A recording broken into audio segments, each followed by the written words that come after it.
Hello मेरे भाई, कैसे हो आप सभी लोग। आई होप आप सभी लोग मस्त होंगे। पढ़ाई तो अच्छी चल रही होगी। बहुत जल्द आप लोगों के लिए एक बहुत ही बढ़िया वीडियो लेकर आने वाले हैं। अगर आप लोग नए हैं तो चैनल को सब्सक्राइब करिए ही, साथ में वह वीडियो आपके लिए इतना इम्पॉर्टेंट है जो कि पूरा का पूरा आपके लिए मैप के तरीके से है कि अब आपको अक्टूबर से कैसे पढ़ाई करनी है, कैसे क्या करना है, पूरा का पूरा हम आपको बताएंगे। वो वीडियो विदिन 2 डेज़ के अंदर आपको मिल जाएगा। पूरा इजी तरीके से आपको बताएंगे कि क्या से क्या पढ़ें, क्या पढ़ना है, क्या छोड़ना है और कैसे कम समय में हम अपनी अच्छी तैयारी कर सकते हैं। पहले तो चलिए हम लोग एक्सरसाइज 8.1 के कुछ सवालों को लगाते हैं। बेसिक इसका कंप्लीट हो चुका है। 2 वीडियो ट्रिग्नोमेट्री के पढ़ चुके हैं, आप उसे देख लीजिएगा और यकीन मानिए जिस प्रकार से मैंने बताया आप लोगों को इजी तरीके से, इजी वे से, वैसा शायद ही कोई बताया हो। चलिए वीडियो को शुरू करते हैं। ये पहला क्वेश्चन है। पहला क्वेश्चन आप कर चुके हैं, मैंने पहले भी बताया। अगर आपने पहले 2 वीडियो नहीं देखे हैं तो आप वो जा करके देखिए।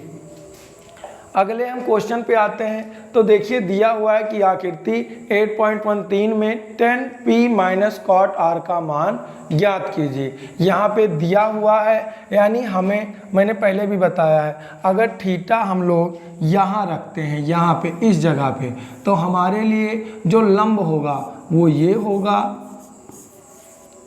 और जो आधार होगा ये होगा। मेरे भाई याद रखो, थीटा से जो साइड जुड़ी हुई होती है, लगी हुई होती है, वो हमेशा आधार होता है, वो हमेशा। और उसके ठीक सामने वाली भुजा क्या होती है? लंब। कण कभी नहीं बदलता, हमेशा कण हमारा यही रहेगा, कण का मान कभी नहीं बदलता।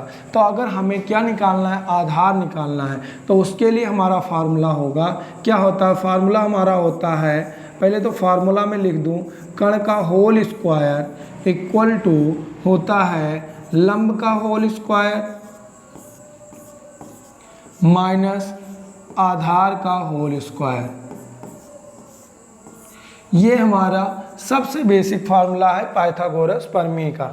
और जब हमें कण के अलावा लंब या आधार की जब हमें कण के अलावा और किसी साइडों का मान निकालना होता है तो उस एक साइड, मतलब कण में से एक साइड को क्या कर देते हैं? माइनस कर देते हैं। जैसे यहाँ पे हमें आधार ज्ञात करना है, तो आधार अगर हमें ज्ञात करना है तो मैं लिखूंगा आधार का होल स्क्वायर इक्वल टू कण के होल स्क्वायर में से मैं माइनस कर दूंगा क्या? जो लंब दिया हुआ है, यानी लंब का होल स्क्वायर। यहाँ मेरे भाई मैं आपको एक चीज़ और बताना चाहता हूँ, ध्यान से समझना। अगर आधार वाली साइड है तो इसका नाम हम Q और R दे सकते हैं। अगर लंब वाली साइड है तो इसका मान हम Q और P दे सकते हैं। और अगर कण वाला मान है तो इसका हम P और R दे सकते हैं। यानी आधार को मैं लिख सकता हूँ Q और R का होल स्क्वायर, कण को मैं लिख सकता हूँ P और R का होल स्क्वायर, P और R का होल स्क्वायर माइनस लंब का मैं मान लिख सकता हूँ Q और P का होल स्क्वायर। अब समझना, हमें Q और R का निकालना है तो हम इसे साथ साथ लेकर चलेंगे। P और R का मान कितना है? P और R का मान है 13, यानी 13 का होल स्क्वायर, फिर माइनस Q और P का मान जो है वो है 12, यानी 12 का होल स्क्वायर। अब क्या होगा?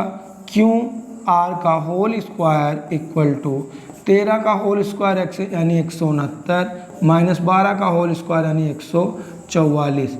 यानी जब हम इसमें से निकालेंगे Q R का होल स्क्वायर बराबर, जब घटाएंगे तो आएगा 25, यानी Q R बराबर हो जाएगा √25। मेरे भाई कुछ बच्चों को यहाँ पे भी आता है। देखो मेरी कोशिश ये है, मैं जानता हूँ कि बहुत सारे बच्चों को ये सारी चीज़ें पता है, उनको आता है, लेकिन बात क्या है मेरे भाई, कुछ बच्चे ऐसे होते हैं जिनको नहीं समझ में आता है, तो उनको मैं बेसिक कुछ चीज़ें बताए चलता हूँ। जैसे अंडर रूट में से कोई भी वैल्यू बाहर कब आती है? तब आती है जब उसका अंदर 2 का जोड़ा बने। जैसे 25 को अगर मैं एलसीएम निकालूंगा तो क्या हो जाएगा, 50 25 और 5 कन्नम 5, यानी यहाँ पे 2 का जोड़ा बनना है, यानी 5 अगर 2 है तो 1 बाहर आ जाएगा अंडर रूट के, यानी इतना समझ में आया होगा। अब क्या है आगे देखो, यानी इसे मैं लिख सकता हूँ QR बराबर 5, यानी जो हमारा बेस आ गया उस बेस की वैल्यू आ गई 5। ठीक, अब देखो हमसे क्या पूछ रहा है, 10p माइनस कॉट आर। अगर हमें 10p माइनस कॉट आर की वैल्यू पूछ रहा है तो सबसे पहले हम यहाँ लिखेंगे 10p बराबर, मेरे भाई एक बात ये भी याद रखो, क्या होता है अगर हम मान की बात करें तो होता है लाल बटे कक्का, यानी ये हमारा क्या होता है साइन थीटा, ये हमारा कॉस थीटा, ये हमारा क्या हो जाता है टेन थीटा, ये हमारा क्या होता है कॉट थीटा, ये हमारा क्या होता है सेक थीटा, ये हमारा क्या होता है कॉसेक थीटा। अब देखो अगर हम 10 की बात कर रहे हैं तो सबसे पहले उसके साथ में क्या लिया हुआ है 10p, तो अगर हम 10 की बात करेंगे तो क्या होता है लंब बटे कर्ण, 10 क्या होता है लंब बटे कर्ण। अब लंब बटे कर्ण तो होता है तो वो मैं लिख दूँ, 10 में हमारा क्या होता है लंब बटे कर्ण।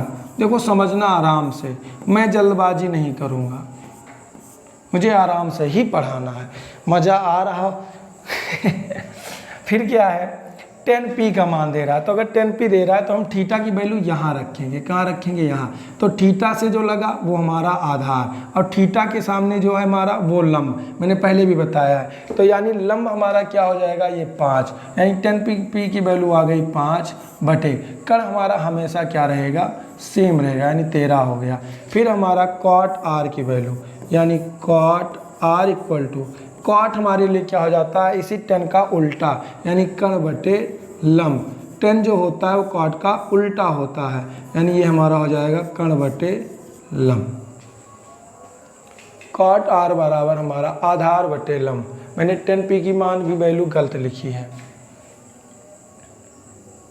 सॉरी थोड़ा सा कहीं मिस्टेक, कोई बात नहीं। देखो 10 की वैल्यू क्या होती है लंब बटे आधार, लंब बटे आधार, तो लंब हमारा क्या हो जाएगा, लंब हमारा हो जाएगा यानी 12, सॉरी सामने वाला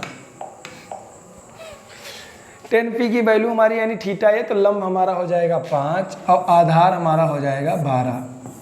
फिर क्या है कॉट आर इसका उल्टा, यानी आधार बटे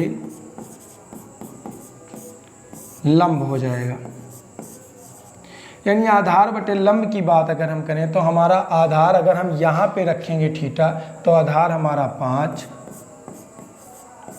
और लंब हमारा 12, यानी cot 10p minus cot R की वैल्यू की बात करेंगे अगर हम 10p माइनस कॉट आर, तो 10p हमारा क्या हो जाएगा 5 बटे 12, अभी वैल्यू निकाले हैं 5 बटे 12 माइनस 5 बटे 12, तो ये घट के कितना आ जाएगा 0 आ जाएगा, यानी 10p और कॉट आर की वैल्यू कितनी आ जाएगी 0। ठीक, 10p और कॉट आर की वैल्यू हमारी क्या आ जाएगी 0। नेक्स्ट सवाल अगर हम देखें तो नेक्स्ट क्या है, नेक्स्ट है यदि साइन बराबर 3/4 हो तो कॉस ए और 10a का मान परिकलित कीजिए, यानी साइन की वैल्यू दे रहा है, साइन बराबर कितना दे रहा है 3/4।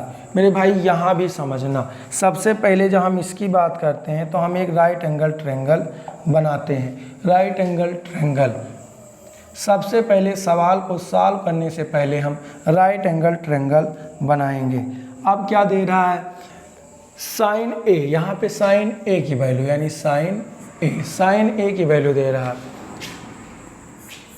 ये हमारा क्या हो जाएगा समकोण, यहाँ पे क्या रखूँगा बी, ए हमेशा यहाँ पे रखना क्योंकि आसान हो जाएगा, बेस इससे लगा हुआ और ये हमारा लंब हो जाएगा।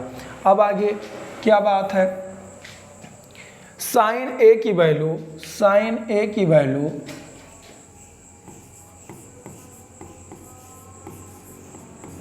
3/4 है। यानी अगर हम लाल बटे कक्का से देखें मेरे भाई, याद कर लेना, ये ऐसे ही याद कर हो जाएगा क्लास में करते करते, क्योंकि मैं हर बार लिखूंगा। साइन ए की बात करेंगे हम तो क्या होता है, लंब बटे कर्ण। क्या होता है, लंब बटे कर्ण। जब हम साइन की बात करते हैं तो वैल्यू क्या होती है, साइन लंब बटे कर्ण।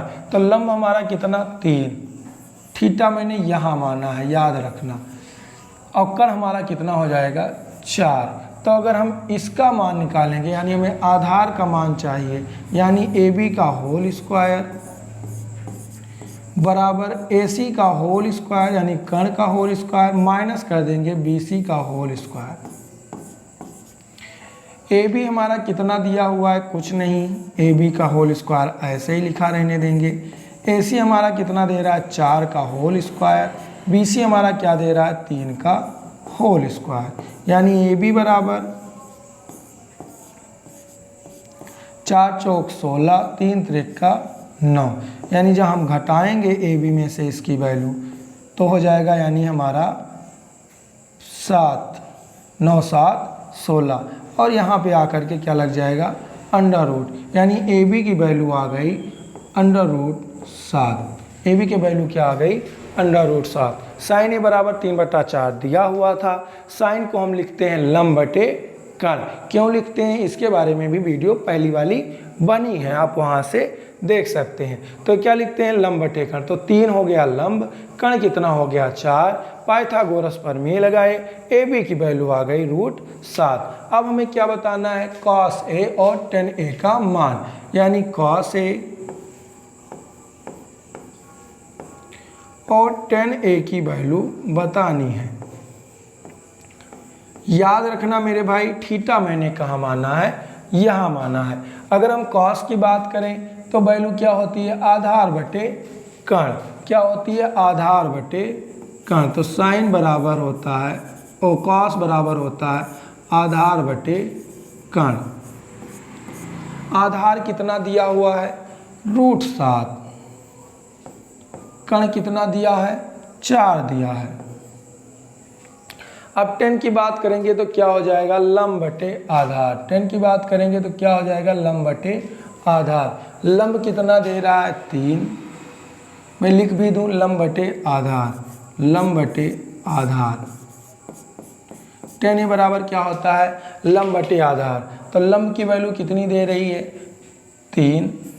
अब आधार की वैल्यू कितनी दे रही है, √7। यानी हमें cos A और tan A की वैल्यू पता चल गई। cos का मान कितना है, tan A का मान कितना आ गया, 3/√7, क्योंकि tan बराबर क्या होता है, लंब बटे आधार। लंब कितना था, 3 था, आधार कितना था, √7 था। अब हम आगे बढ़ेंगे।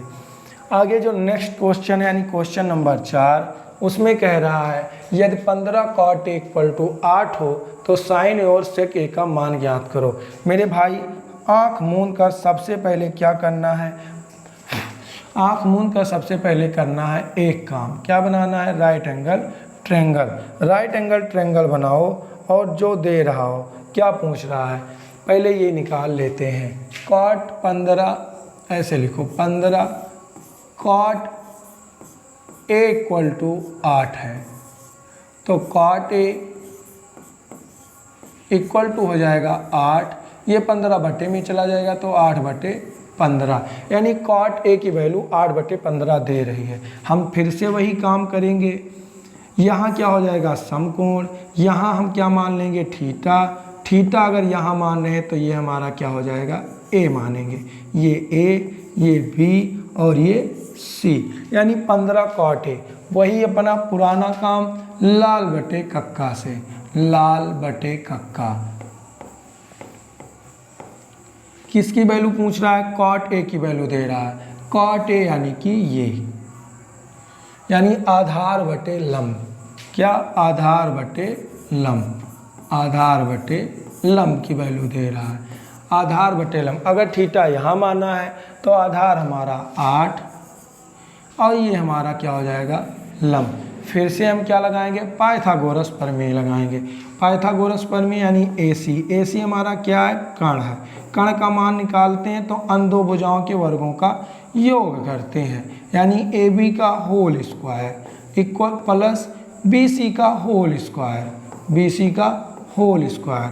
अब ए सी का होल स्क्वायर बराबर ए बी का होल स्क्वायर यानी 8 का whole square plus B C का होल स्क्वायर यानी 15 का होल स्क्वायर। तो हमारी वैल्यू आ जाएगी ए सी इक्वल टू ए सी का होल स्क्वायर इक्वल टू 8 अठाई 64 प्लस 15 का स्क्वायर करेंगे 225। ये मुझे याद है, आपको भी याद करना चाहिए, धीरे धीरे करोगे याद हो जाएगा, इससे सवाल जल्दी लगता है और हमें बर्डन भी नहीं महसूस होता। फिर क्या होगा 5 4 9 6 2 8 और ये हो जाएगा 289। 289 हम ऐसे स्क्वायर उधर जाएगा, यहाँ अंडर रूट लग जाएगा, अंडर रूट 289 और अगर हम लिखें तो ए सी बराबर क्या लिखेंगे 289 यानी 17। क्यों लिखेंगे? क्योंकि 17 का 2 बार गुणा करने से 289 आता है, तो 2 बने तो एक क्या हो गया बाहर आ गया, यानी जो कण का मान था वो आ गया 17 यानी कि 17। अब हम बात करेंगे बेटा किसकी, साइन ए और सेक ए। ये वैल्यू आप अब निकाल सकते हैं, साइन ए की और किसकी सेक ए की।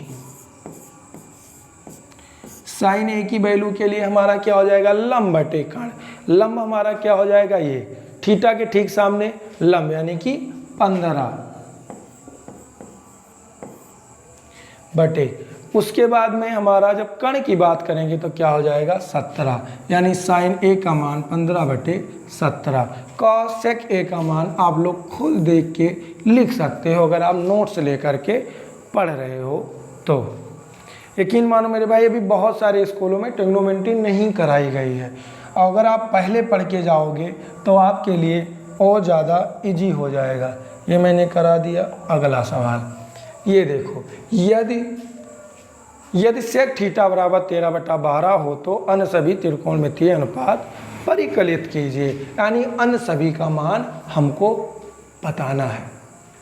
आइए मैं बताता हूँ, ऐसे लिखा है सेक थीटा बराबर सेक थीटा इक्वल टू 13/12।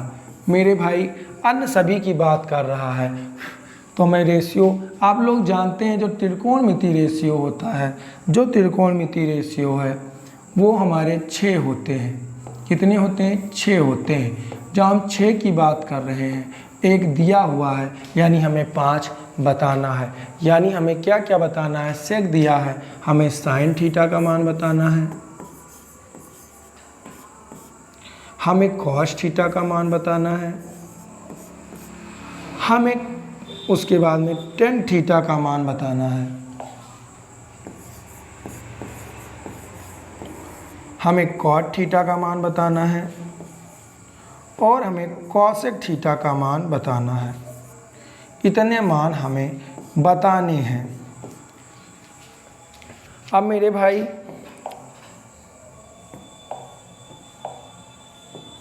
देखो, सबसे पहले क्या बनाते हैं, वही पाइथागोरस प्रमेय ने जो प्रतिपादन किया था फार्मूले का, यानी कि राइट एंगल ट्रायंगल। थीटा हम कहाँ मानेंगे, थीटा मैं यहाँ मानता हूँ। क्यों मानता हूँ आप लोग भी समझ जाएंगे, क्योंकि अधिकतर थीटा का मान वही मानने के लिए आता है। इससे हमारा ये लंब, ये हमारा आधार हो जाता है। सेक थीटा बराबर 13/12 दे रहा है। सेक क्या होता है, कॉस का उल्टा होता है, यानी कण बटे आधार। कण का मान 13 दे रहा है और आधार का मान दे रहा है 12, यानी हमें लंब का मान निकालना है। एक बार फिर मेरे भाई, सेक थीटा बराबर 13/12 दे रहा है, तो सेक थीटा की जब मैं बात करता हूँ तो मैं बात करता हूँ कॉस के उल्टे की, यानी कण बटे आधार की।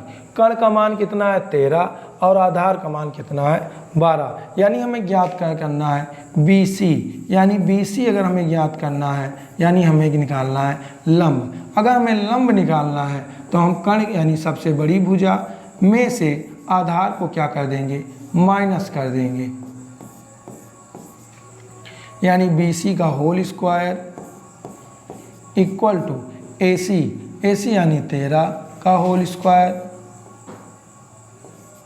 माइनस बी ए यानी 12 का होल स्क्वायर, यानी बी सी इक्वल टू 13 यानी 169, 12 इक्वल टू यानी 12 बराबर हम 144, यानी बी सी इक्वल टू कितना हो जाएगा 25 अंडर रूट, यानी बी सी बराबर कितना हो जाएगा 5, बी सी बराबर कितना हो जाएगा 5, यानी लंब का मान कितना आ गया 5 आ गया। यानी अब हम लिख सकते हैं साइन थीटा क्या होता है लंब बटे कण, लंब बटे कण का मान कितना है हमारा लंब यानी 5, कण यानी 13। मेरे भाई कुछ क्वेश्चन और हैं, ये क्वेश्चन यहाँ तक लगवा दिए हैं, इसके आगे आप स्वतः लगा सकते हैं, आप इन सब के मान लिख लीजिएगा। बाकी रही कुछ और बातें तो हम नेक्स्ट वीडियो में करेंगे, मेरी कोशिश रहेगी रोज़ाना आपको वीडियो मिल सके। कुछ सेटअप करने में बाकी हैं, कुछ सेटअप हो जाए तो आपको रेगुलर वीडियो मिलता रहेगा। तब तक के लिए धन्यवाद। नेक्स्ट लेक्चर में हम ये पूरा वीडियो ख़त्म करेंगे।